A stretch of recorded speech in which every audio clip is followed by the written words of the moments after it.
Le membre des groupes inclusifs pour la stabilisation GIS d'Uvira, Bukavu et Kinshasa participent à l'atelier consacré à la mise en commun et validation des actions prioritaires des plaidoyers à adresser aux autorités locales, provinciales et nationales. L'objectif est de revitaliser la sucrerie du Kivu à Kilibasuki et du Centre de développement communautaire de Kiringi CDC. Cet atelier est organisé par l'ONG Action pour la paix et la concorde APCASBL en partenariat avec le programme de désarmement, démobilisation et réintégration communautaire et stabilisation PDDRCS, avec l'appui technique et financier du Programme des Nations Unies pour le développement PNUD dans le cadre du projet Ustawi Kwanza. Alors, les objectifs de l'atelier, c'est de créer un cadre de réflexion permettant de mettre en commun les actions prioritaires définies par chaque GIS afin d'élaborer une stratégie commune de plaidoyer permettant l'engagement de tous les membres des GIS dans le processus de plaidoyer auprès des autorités territoriales, provinciale et nationale pour la relance de la sucrerie. Comme le démontrent les recherches portant sur les opportunités économiques endogènes structurantes sur ces susceptibles de contribuer au relèvement économique des communautés et à l'intégration des ex-combattants réalisés par notre partenaire APC, la sucrerie et le Centre de développement communautaire de Kiringi présentent une opportunité nécessaire à saisir pour la stabilisation. Le partenaire ainsi que vous-même avez estimé qu'il serait important de mettre vos efforts ensemble pour élaborer ce plan de plaidoyer qui est l'objet de cette rencontre aujourd'hui. J'ose croire qu'une fois finalisé, ce plan offrira à nous tous et surtout aux membres du GIS un cadre unique de référence pour le renforcement de leur action auprès des autorités politico-administratives et auprès des intervenants dans le secteur privé. Je reste convaincue que ces plans et les activités qui en découleront contribueront à la cohésion sociale, à la stabilisation et au développement des entités locales de la RDC, en particulier ceux dans la zone d'intervention du projet. Je voudrais réaffirmer l'engagement du PNUD à appuyer le gouvernement et toutes les parties prenantes pour l'aboutissement heureux de ce processus. Bien sûr, nous ne devons pas seulement nous limiter en attendant que APC fasse ceci, que le PDDRCS fasse ceci. Déjà, étant membres, nous pouvons apporter des idées pouvant nous ouvrir d'autres portes pour le plaidoyer. En commençant par moi, je peux dire qu'on a commencé déjà et on est parti voir la direction générale du FPI pour ce qui est de la relance. Et on nous a dit déjà qu'il y a quelque chose qui a été mis à la disposition de la Souki. Et effectivement, en faisant la descente, on a trouvé qu'il y a déjà une production qui est en cours, mais ce n'est pas vraiment une production conséquente parce que nous sommes en train de chercher à ce que le projet puisse prendre beaucoup de gens et que ça puisse avoir de l'impact dans la communauté, et c'est ce qui est notre objectif principal.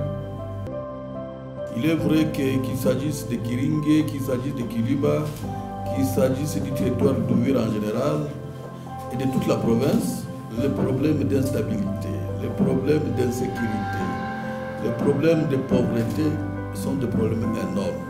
Et les initiatives comme les vôtres sont les bienvenues. C'est pour cela que je voudrais souhaiter, vous encourager et souhaiter que toutes vos démarches puissent aboutir.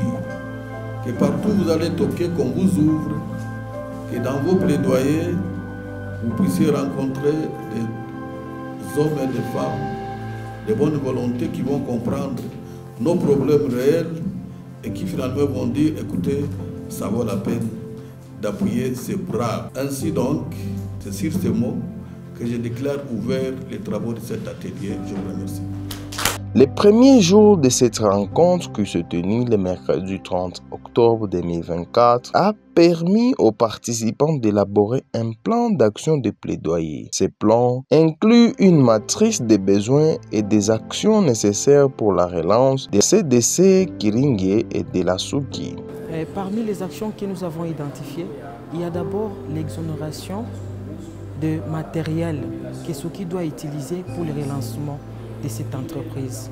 Il y a aussi l'utilisation de main-d'œuvre locale. Et aussi pour l'exonération, le gouvernement a sa part qui est de 49% et la SOUKI aussi a sa part de 51%.